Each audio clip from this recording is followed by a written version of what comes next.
Want to be more confident when having business conversations? Join the Small Talk Made Simple class. In this free email course, you'll learn how to talk about yourself and express yourself with confidence and clarity. Sign up now at thecmethod.com. You're listening to Stand Out Get Noticed, the show that helps you communicate with confidence so you can stand out from the crowd and get noticed by all the right people. To subscribe to the show, go to thecmethod.com. Hi there, Rockstar, and welcome to episode 80 of Stand Out Get Noticed. My name is Christina Canters, communication skills speaker, coach, and your host. I've got a rockin' solo show for you today, and it's all about perfectionism. So I was speaking with a client the other day, and we were talking about her nervousness when it came to presenting to a large group.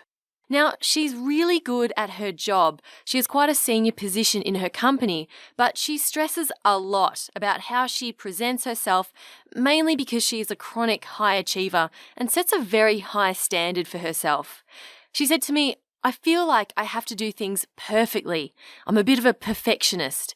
So I stress about what I'm going to say, how I say it, and when I do mess up, I'm really hard on myself and I worry about what other people will think of me. Does this sound familiar to you? If so, know that you are not alone. This comes up in a lot of conversations I have with my clients and the people I work with. And hey, I even recognize it in myself. In this episode, I'm going to share with you why it's important to recognize your perfectionist tendencies and how you can work to overcome them. And as a result, if you can do that, you'll be less stressed, more productive, and more effective when you speak and present. Show notes for this episode will be at thecmethod.com/perfectionism.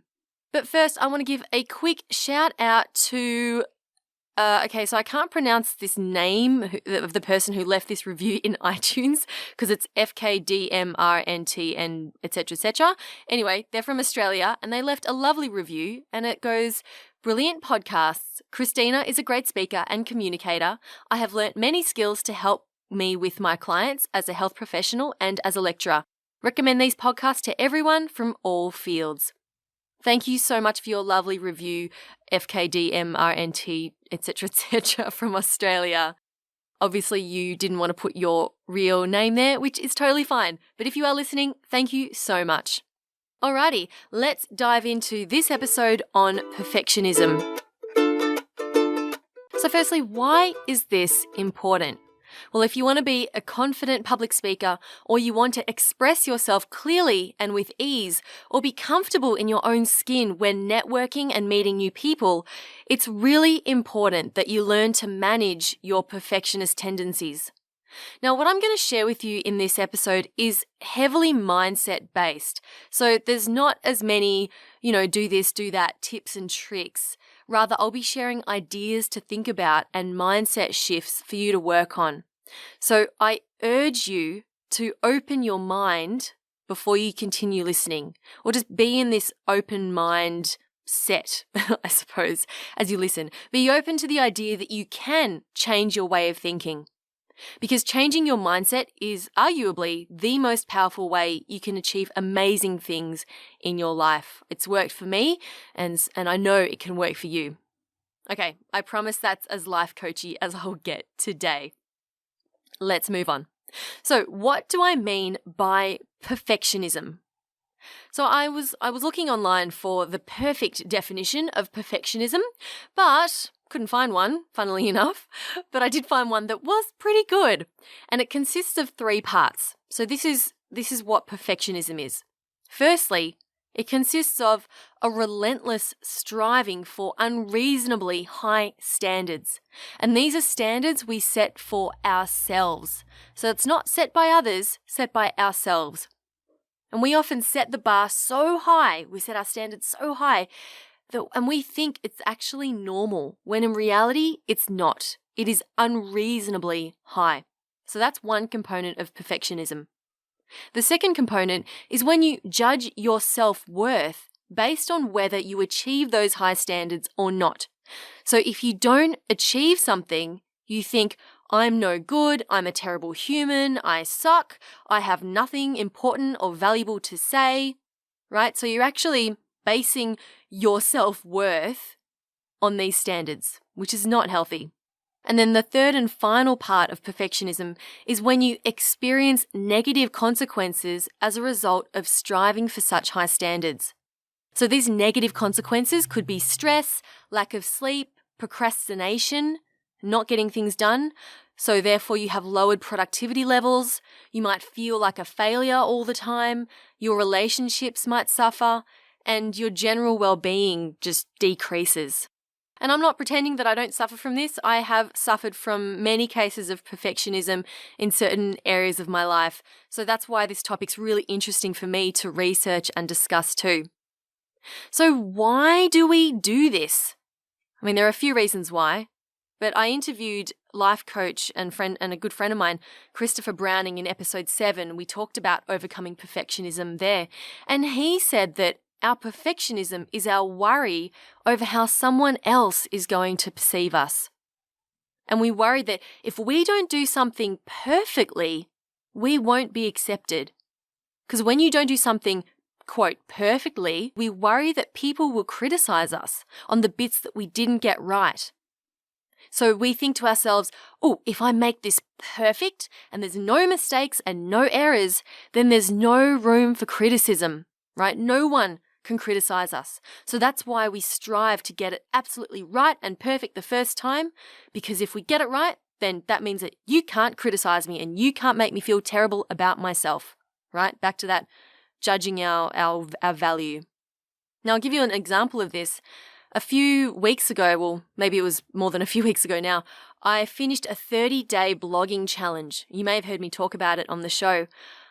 I have a personal blog over at ChristinaCanters.com, and I blog about whatever I feel like, really. And I used to blog quite regularly, and then I let it drop away, and I didn't blog for a month, and then 2 months, and then 6 months. And the longer I left it, the more pressure I put on myself to write a really, really profound, mind-blowing blog post. And the longer I left it, I thought, oh no, everyone's going to be expecting that I write something amazing. And then the higher these expectations I had of myself, the less likely I was to then write a blog. So I overcame this by writing a blog post every single day for 30 days to take that pressure off myself for having to write something perfectly. And the funny thing is that no one actually said to me or has ever said to me, Christina, I'm expecting a really, really good blog post because I haven't seen a blog post from you in months, right? I was making it all up in my head, and it turns out that people don't even really care if I don't blog for months. It was all in my own head. I was putting that pressure on myself, and you may find that you are doing the same thing in other areas of your life. Okay, so now I'm going to share with you some ways to, I'm not going to say overcome your perfectionism because that takes time, but these are steps that you can take to start on this journey of working your way through this perfectionism and maybe alleviating some of it. So I've got 7 things for you to do. No, 6. 6 things. I don't want to overload you too much. Now, the first thing you can do is to recognize if you are striving for your goals in a healthy, positive way or in a negative way. So this is really defining whether what you're going through is perfectionism or not. So let's say you're preparing for a speech. You want to do it well, so you make sure you're prepared. I always bang on about being prepared, right? So you prepare well, you ask other people for feedback and support, you think about the experience in a positive way, and you think about how you're serving others through delivering this speech and who you're helping, and you're excited to share this message. So that's healthy, right? That's healthy when you have a positive experience putting together this speech and delivering it. On the other hand, you might meticulously type out your speech and try to memorize the entire thing, word for word. Meanwhile, you lose sleep over it. You worry that you haven't included enough information. You don't show anyone your speech in case they say it's no good. And then your other work suffers as a result because you're fussing and stressing over this one speech.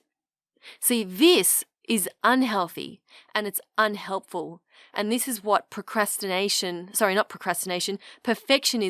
looks like. You might procrastinate as a result of that, right? So I want you to think about what you are doing and whether, in terms of pursuing your goals, and whether you're pursuing them in a healthy, positive way that has a good impact on you, or if it's in a negative, unhealthy way where areas of your life suffer. The second thing you can do is to lose the all or nothing mindset. And a lot of perfectionists have this mindset. They think, if I don't do this well, like if it's not perfect, then it's a failure. There's no in between. You either fail or you succeed. You either do it right or you do it wrong. And I have clients say to me, I feel like I don't ask the right questions, or I feel like when I talk in this meeting, I don't want to get it wrong. And if this sounds like you, I want you to realize that there is no such thing as right or wrong. I used to go through this. I used to think, if I don't get a podcast episode out by 9 o'clock in the morning on a Wednesday, it's a fail. And I have failed for that week. Whereas now I'm a bit kinder on myself and I go, well, it's not really a fail if I get it out by 11 o'clock or even 2 p.m. I still got it out, right? No one's going to beat my door down. It's okay. It's just late. So and next time I'll just try to get it out earlier. I'll try a little bit harder. But I don't beat myself up over it being a win or a fail. So when you go into a situation and you feel like you need to do a good job, don't think about it as whether it's right or wrong, okay? So you need to lose that all or nothing mindset. Number 3, the third thing you can do to help overcome your perfectionism is to use the 80-20 rule. And the 80-20 rule has a lot of different applications, but in terms of the perfectionism application, I would say if it's 80% there, it's done. It's good enough. If you are giving a speech and you share 80% of what you wanted to say and you forget to say 20%, that's fine. That's good enough. You're better off having it done and imperfect than having it completely perfect but never actually getting it done in the first place. You're better off thinking about the whole goal, like the big picture, and going, what is the one thing that I want my audience to take away? Or what is the one thing that I want people to feel after talking to me, right? And if you can get them 80% there, then that's all you need to do. And stop worrying about those nitty-gritty, the final 20%, okay, that makes up that last little bit. Don't worry about that. Just get the 80%. I sometimes get caught up when I'm editing these podcast episodes and I want to remove every little imperfection, like every little breath sound, every little click or mouth noise that I make, or when I stumble. But then I realize that it's not worth worrying about those tiny details. As long as it's 80% there, or I've removed 80% of them, it's fine. I don't need to worry about those last little bits. Plus, I also think that including those little imperfections shows you that I'm human, right? It would be hypocritical of me to tell you to not be such a perfectionist, and then I spend an entire day editing every single out of my podcast or editing every little stumble. Number 4, and I've talked about this before on the show, and it's to know the value that you offer others. Remember at the start how I said that if you're a perfectionist, you will tend to base your self-worth and your value on whether or not you achieve those really high standards? That's a dangerous place to be. Instead of basing your value on something that's actually really hard to achieve, base your value off something that you know as a fact. And I've talked about this before, where you ask people, what do I do well? And why is this important to you? When you get those responses back from those people, when they tell you, this is what you do well, and this is why it's important to me, this is how it adds value to me, that is a fact that you can hold on to. And you go, I know that I'm worthy. I know that I do good work, and I know that I'm improving other people's lives.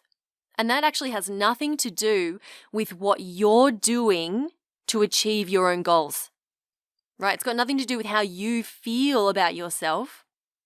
It's about what other people have said to you that you do well and that is valuable. And that is a much healthier way of knowing your self-worth.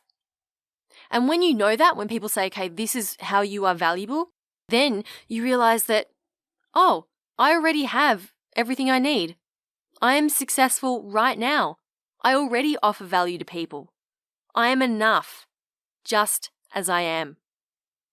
And if this is something you struggle with, I want you to write this down as an affirmation and read it to yourself every single day. Write down, I am enough, just as I am. And I already have everything I need to be successful. Seems simple, but it's powerful. Where are we up to? The 5th way to help you with your perfectionism. And this is to know that you only have to be one step ahead of others to be seen as a leader. Now, I work through this with a lot of my clients. They feel like, oh, I have to know all this stuff because people are looking to me and I have to be perfect and I have to tell them all the information. I have to know everything. When in reality, all you need to know is a little bit more than them. You need to be one step ahead of them for them to be able to look up to you and go, oh, they know stuff and things. So I signed up a new client the other day, and she actually said to me, I really want you as my coach because I can see that you learned how to be a great speaker only a few years ago, and it shows me that I can do it too. And this really meant a lot to me, because I don't claim to have decades of experience as a communication skills coach and a speaker, because I don't. And I know that I have a lot more to learn, and I'm happy knowing that. Now, someone who has been a trainer and a coach for 20 or 30 years will definitely know more than me. Well, you'd hope so, at least. But compared to the people I'm helping, I'm still multiple steps ahead of them when it comes to speaking and presenting. So I feel confident that I'm in a great position to help them, right? They need to know the next step, right? They don't need to know how to cram 30 decades of experience into a week. No, they just need to know the next step, and I'm there to help them with that. So when you're speaking with clients or colleagues or other stakeholders, know that you only need to be one step ahead of them. You don't need to know everything perfectly. And we're up to the final tip I'm going to share with you today, and this might seem like a bit of an odd one, and it's to do yoga. Now, I know this is weird, but I believe that yoga can really teach us a lot about being kind to ourselves and not trying to be perfect all the time and not comparing ourselves to others. Because when you're in that yoga pose, it's hard. And when you start, you look around and you say, oh, all these other people can do it. They can do it better than me. And I need to aim to be able to get this pose and do it perfectly. But what they actually teach you is to be okay with where you are right now. It's not about being better than yesterday. Because some days, let's face it, you feel like crap. Maybe you've had a bad sleep. Maybe you've had a fight with your partner. Or you might be a bit injured, so you can't actually get into the same pose or the same position that you did the other day. But that's okay. Yoga teaches us to be okay with where you are in that moment right now. And to be kind to yourself and say, okay, so I can't quite get into this downward dog position right now, but maybe one day I will. Maybe I can't touch my toes right now, but one day maybe I will. If you listened to a couple of episodes ago, I interviewed Jason Freeman, who became a public speaker. He's lived his entire life with cerebral palsy, and it's affected his coordination and his ability to speak. And he's so inspiring. If you haven't listened to that episode, go back and listen to it. I think it's the cmethod.com/Jason to listen to that interview. And he built his confidence up through doing yoga. And he said that it taught him that he doesn't have to be perfect and to embrace these imperfections and to be okay with where he is. And he went on to do his very first speaking gig as a result of doing yoga. And from there, he became a world-class professional speaker and a coach. So if that doesn't inspire you, I don't know what will. So get on YouTube, Google some yoga sessions and do them if you can't get yourself to a class. But it definitely teaches you a lot about being kind to yourself, accepting where you are right now, and not needing to be perfect. So there you go. There are some ways. It's not all. This isn't a perfect, complete podcast about how you can overcome perfectionism, but those are some ways that you can start to do that. Just to quickly recap, recognize if you are striving for your goals in a healthy, positive way or a negative way. Second, lose the all or nothing mindset. There's no such thing as right or wrong. Number 3, use the 80-20 rule. Get 80% there. That's done. It's fine. Number 4, know the value that you offer to others by asking them. Number 5, know that you only have to be one step ahead of others to show them the way. And finally, do yoga. Now you might be wondering, but Christina, isn't it a good thing to aim high? You're telling, you're saying dream big, all that aim for the stars and you'll hit the moon, etc., all that stuff. You might be wondering about that. And you know what? That's a fair question. And I say, of course you should set yourself goals. This is how you achieve awesome stuff in life. But it's only when those goals are unachievable or only achievable at a great cost to you, right, having a negative impact on you, that's when it becomes problematic. So if you are working towards your goals and you find yourself sacrificing your health, your emotional well-being, or your relationships suffer, then that's not okay. So striving for excellence is okay if it's healthy and if it helps you. Striving for perfectionism is not okay if it's unhealthy and unhelpful. Alrighty, so that just about wraps the episode for this week. I hope that you got something out of it. Now, if you want to check out some more resources about perfectionism, you can go to the show notes at thecmethod.com/perfectionism. I'll put the chat that I had with life coach Christopher Browning in there. Definitely worth listening to. And also listen to my episode on how to care less about what people think. That will help you to deal with your fear of people criticizing you if you are not perfect. So I'll put a link to that episode as well in the show notes at thecmethod.com/perfectionism. And I'll also put dot points of what I've mentioned here in there in case you forget or if you want to send it on to someone who you think would also benefit from listening to this episode. Alrighty, and that's all from me this week. Thank you so much for spending some time with me today. Keep on being awesome and wonderful in all your imperfect glory, and I will talk to you next week. My name's Christina Canters, and this has been Stand Out, Get Noticed.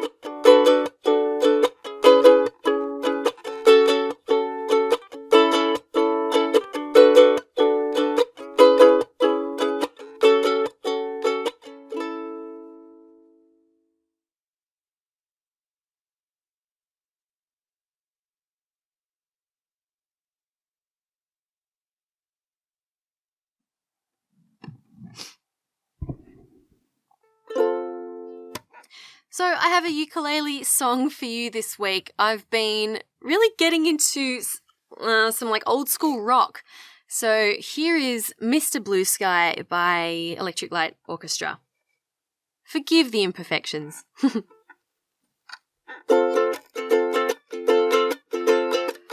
is shining in the sky. There ain't a cloud inside. It stopped raining. Everybody's in a play, and don't you know, it's a beautiful new day. Hey, Mr. Blue Sky, please tell us why you had to hide away for so long. Where did we go wrong? Hey there, Mr. Blue, we're so pleased to be with you. Look around, see what you do. Everybody smiles at you.